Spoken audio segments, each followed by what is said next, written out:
আচ্ছা, আপনি 144 ধারার যদি ইউএনও হিসেবে কোথাও আছেন, 144 ধারা জারি করবেন, কার অনুমতি নিয়ে জারি করবেন? স্যার, 144 ধারা স্যার, ইউনো স্যার নিজে স্যার জারি করতে পারে। আর যদি অনুমতি প্রয়োজন হয় স্যার জেলা প্রশাসকের স্যার।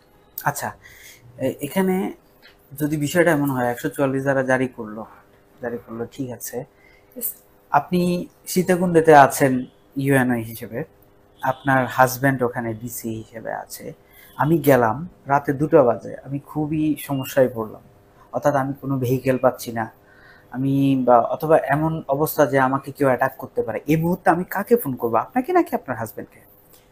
স্যার আগে স্যার আমি যদি স্যার এসিলেন্ট হিসেবে থাকি বা ইউনো স্যার আমাকে আমি স্যার। এসিলেন্টের কথা বলিনি, আপনি ওখানে আছেন ইউএনও হিসেবে, জি স্যার। আপনার হাজব্যান্ড ওখানে আছে ডিসি হিসেবে। স্যার ইউনো স্যারকে স্যার। রাতে ইউএন আপনাকে বাঁচাতে আসবে?